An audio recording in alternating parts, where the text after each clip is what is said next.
hopefully I can get up. I get up, fine. Walk into the bathroom, go to the bathroom, standing there. And literally, this is when the deliverance started. All of a sudden, my head got so hot, it felt like hot lava in my brain, flowing down the sides of my head, inside of it. There's obviously nothing on me. And I felt sick to my stomach for a split second, just a second, and then went away. And then I was like, okay, I'm gonna fall. I thought I was gonna fall over. So I instantly called my wife, Robin, get in here. I said, I'm gonna fall over. So she, helps me into my room, onto the bed. And that's when things got crazy. She lays me down on the bed, and instantly I start convulsing.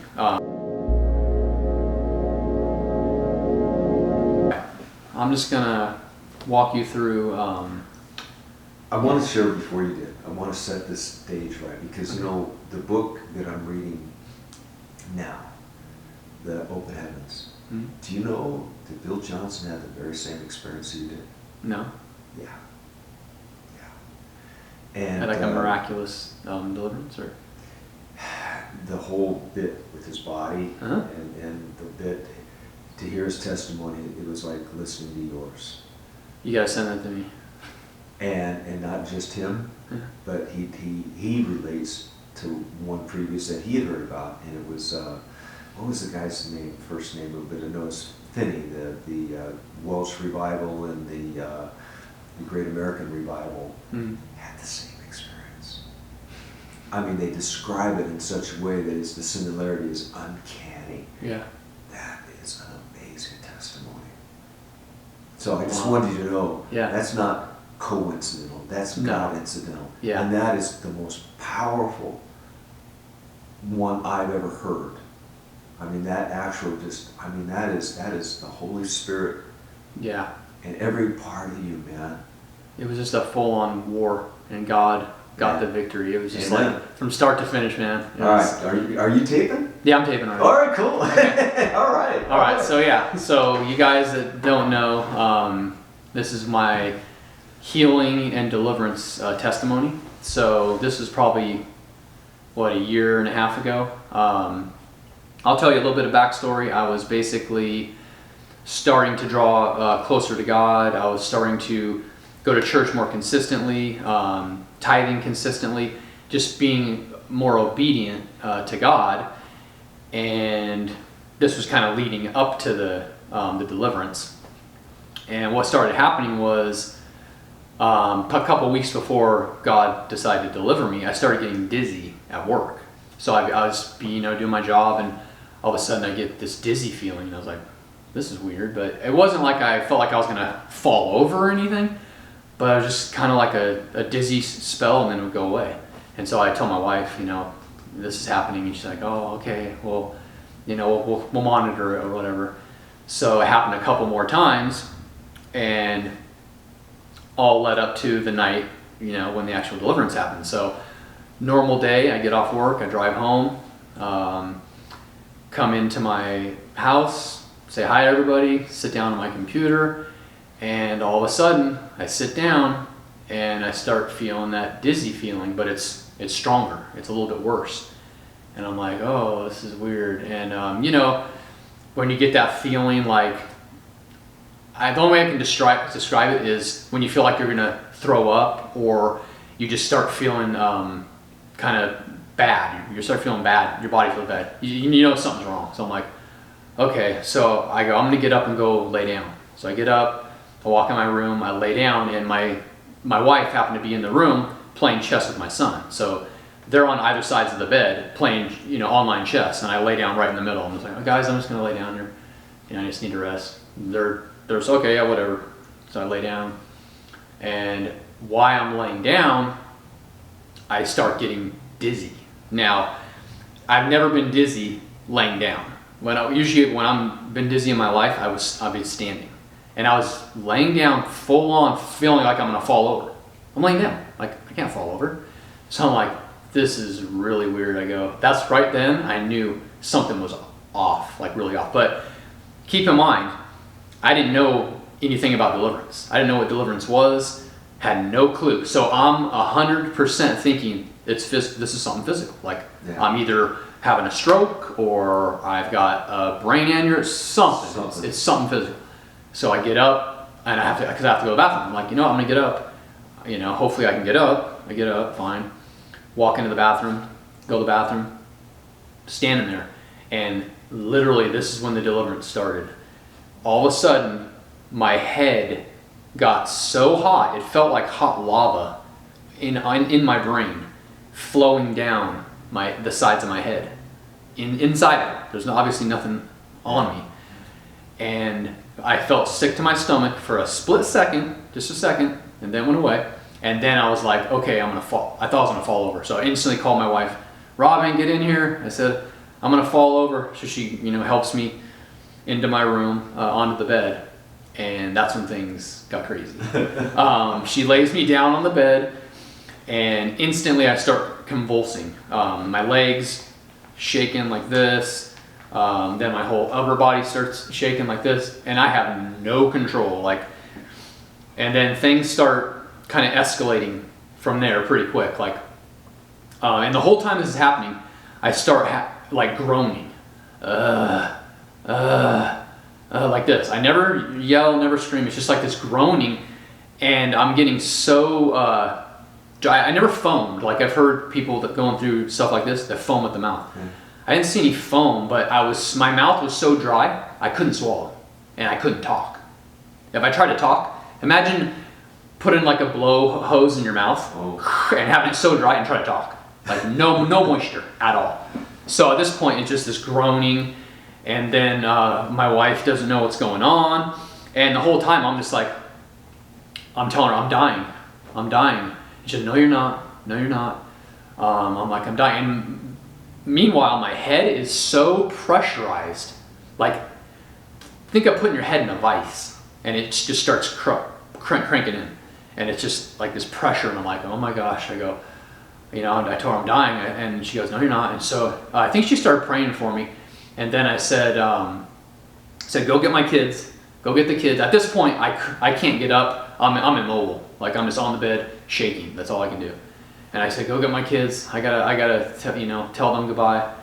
So she leaves the room to go get the kids. And while she leaves the room, I basically cry out to God. I said, save me. I said, I'm dying. I said, save me. And then everything keeps going. Like I'm still shaking, and she brings the kids in. And at this point, I can see them, but my vision, I almost lost all my vision. Everything from the sides was all cloudy. I could only really see like this narrow, way in the middle. And so my daughter comes in, they're just crying, and I said, come here. I give him a hug. And then my son, give me a hug. And then after that, I think she took him out because she didn't want him to see. She didn't know what else was going to happen. Yeah. She took him out. And then she comes back in and starts, praying for me more. And it just wouldn't stop. And while this is happening to me,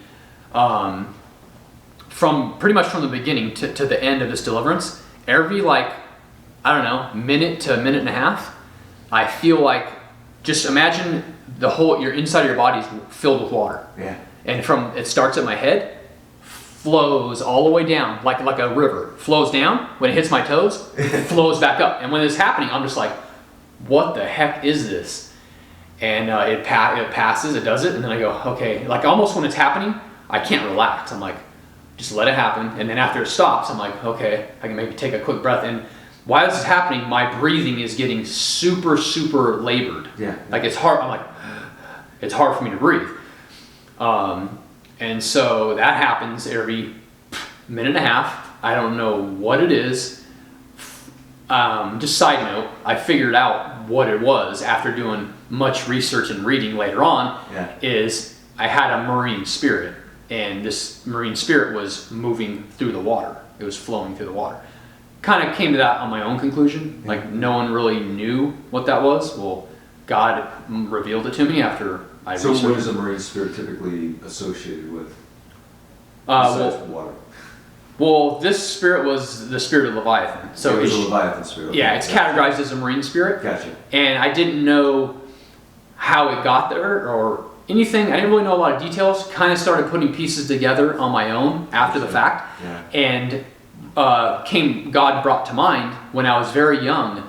We went on a camping trip out to Lake Powell, and I was skiing behind a boat in the lake. And when I let go of the rope, this is crazy. When I let go of the rope latched around my ankle and started to drag me under the water. Okay? No one in the boat knew I was being dragged. Oh my. So the boat kept cruising around. You know how they cruise around and come back and get you? Well, the whole time they're cruising around, I'm being dragged. I'm trying to bring myself up to the surface, but I couldn't get up. I'd get like that far. Finally, the boat, because my stepdad, thank God, saw me in the boat and literally just jumped out while I was still moving to help me. So the boat stops. He swims out and, you know, gets me out of the water. Well, I'm pretty sure that's where the Spirit entered. I don't know 100%, but I can't think of any other reason. There's a whole lot to what you just said, and I want to just tell you what I heard. Yeah. Being dragged underwater, Mm-hmm. being dragged along, being pulled along into this other direction Yeah.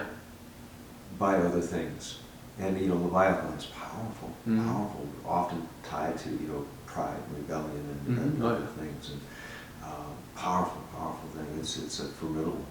So a lot to that. That's wonderful. Because I was going to ask you before if there was something similar to the feeling of an electrical current going through you, but this was different. No, this was water. So the one I was telling you about was different. Okay. It was different. But what's similar is the way that it Flowed all all the way down, and all the way back, all the way back up. Like literally when it was happening, Yeah. it felt like the inside side of my body was hollow and just filled with water, and something was flow to the bottom, flow back up. I was like, oh my gosh. So back to the story. So this keeps happening, and I'm just like, when is it going to stop? Like, you know, God, when is this going to be over? And it kept going. So finally, me not knowing I'm in the deliverance, and if I knew I was being delivered by God, I literally would have just laid there and waited till it was over. Yeah. But I think I'm dying. These are physical symptoms. It's not like I'm just imagining this. My breathing's short. I can't see. So I go, just call 911. Tell Robin, call 911. Okay, she calls 911.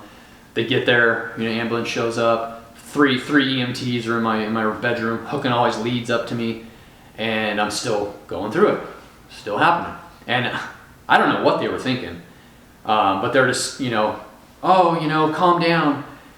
Your breathing's really labored. Like, try to take deep breaths. They're trying to coach me on what to do, and they think I'm controlling it. I'm just like, I have no control over this. Like, I can't, it's like telling someone that's fallen out of a plane, don't fall, fly, don't fall. And so I'm like, okay, so this goes on, and it probably only went on for 5-10 minutes, but to me it feels like hours, because I'm dying, or I feel like I'm dying, right? So at one point I said, they're like, we don't know what's going on, blah blah blah, and at this point I can barely hear them. Like, I can't communicate. I'm like out of it. Like, I can barely they're background noise at this point. And so I'm like, but I knew they weren't helping me, right? So I go, just take me to the hospital. Like, get me in the hospital. Like, you're not doing anything. Is basically what I told. It probably sounded pretty bad because I'm groaning. So they get me up. 2 people are on either side of me because I can't walk. They get me over to this stretcher that they've got in my living room, put me on this gurney thing, wheel me out, get me in. So I'm in the ambulance, and we're taking off. We're going to the hospital. Still twitching. Once we got in the ambulance, like I was still twitching, but not as bad. It seemed like it was subsiding a little bit. Yeah. But the water flow still happening. I'm like, oh my gosh, like, when's this going to end? And there's one guy in the back of the ambulance with me, and he just keeps telling me, like, try to take deep breaths, try to slow your breathing down. And I'm just like, okay, yeah. And but in that ambulance ride to the hospital, I have a conversation with God, and this guy doesn't know it. I'm not speaking it out. Yeah. I basically told God, I said, if you save me, from this, I'll basically do whatever you want me to do. Like, I'm yours. I'm yours. Just do what you want to do with me. So we get to the hospital, and they get me inside there, and had to wait for like 5-10 minutes to get a room. And the whole time, everything's still happening. Nothing's subsiding. They get me in the room. Doctor comes in, okay. You know what happened, blah, blah. I just told him about how my head heated up and this and that. He goes, okay, we're doing CAT scan on the brain, and we're doing blood work ASAP. ASAP, okay. So they get me in, they do all that. Once they were done with that, they bring me back, and I don't even remember doing that. Like, I'm out of it. I don't remember doing the CAT scan. I don't remember anyone hooking me up, but I knew they had hooked an IV to me because I looked up to the corner and I saw the IV, right? That's when things started to subside. Once that IV had drained all the way into me, I stopped twitching. And I'm like, okay, I'm coming out of this. And then I was able to get on my phone, because this is, mind you, COVID. My wife no one could go in the hospital. I was in the hospital alone. Okay. No one could come in the room. No one could come see me. And so I text my wife, I'm okay. Symptoms are subsiding. The doctor, I'm waiting to see the doctor. So at least she knew I was alive, you know. Doctor comes in, however much time later. Okay, Mr. Bennett, we ran your blood work, it's exceptional, and we did a CAT scan of your brain, and everything's normal. And I just kind of stared at him for a couple minutes. I was like, okay, so what just happened to me? I don't know. I mean, he was literally this short. I don't know. Follow up with your primary care physician. See you later. Turns around and walks out. I kind of looked around, like, at this point I was starting to kind of come out of this. I was breathing normal. I looked around, I'm like, are you flipping kidding me right now? So I had like 20 leads hooked up to me, ripped them all off, got up. I didn't even go to the front desk. I walked straight out of the hospital. Walked out, didn't check out, walked straight out the doors, didn't give them my insurance, I'm out of here. Walked out the doors, and right when I walked outside, my wife was right there. Gave her a big hug. She's like, oh, you know, crying. Get in the car, drive home. The whole time we're driving home, I'm just like, what just happened to me? I'm just like, I'm mind boggled, right, at this point. So I get home, felt like I just freaking got beat up and ran a marathon, right? So I'm like, I'm going to bed. I gotta go to bed. And the next morning, and mind you, before this happened, we were leading up, we had started the healing rooms classes a couple weeks before this had happened. So one of my first thoughts was, okay, the people that are running this healing rooms class probably know what happened to me. Now I'm thinking maybe it was spiritual. They might know what it is. So the next day, right, I think I was off. I had the day off. I didn't have to go to work. So I get up the next day, and I call my doctor. Doesn't answer. Leave a message. Yeah. Give me a call back when you can. I just going to ask you some questions, you know, about something that happened to me. Doctor never called me back. Okay. Don't tell me this wasn't God. Doctor never called me back because he wouldn't have had a clue of what it was anyways.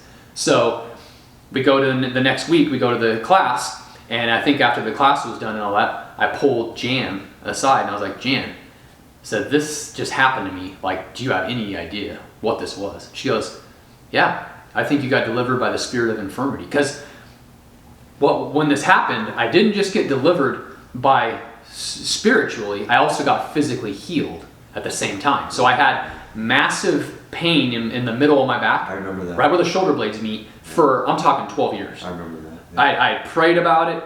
I had taken pills for it, massage there, like you name it, I'd done it. Gone. Literally gone. And has never returned. So from what I told her, she's like, I think you got delivered from a spirit of infirmity. And I think I did, but that wasn't the only spirit. After I started putting the puzzle pieces together, doing my own research, pride was a huge issue I had. And a lot of other things that aligned with Leviathan. Yeah. So then it kind of all made sense. Yeah. And so I know it was those two spirits, could have been more. But the crazy thing about it was, most people I talked to about my deliverance said, well, that's kind of odd. Usually when you get delivered, someone's praying over you. And I said, no, God just decided today's the day. and he delivered me. No one was praying over me. God. I wasn't praying. God uses people, but he doesn't have to. Yeah, he didn't have to. He did what he wanted to do. Yeah, that was his timing. He did it. So that's my story. It's pretty crazy, but it's awesome. It's true. Yeah, it's all true, and Amen. God's miraculous. Don't put him in a box, and he can do what he wants to do whenever he wants to do it. Amen. So trust him. that's it. Thanks for listening.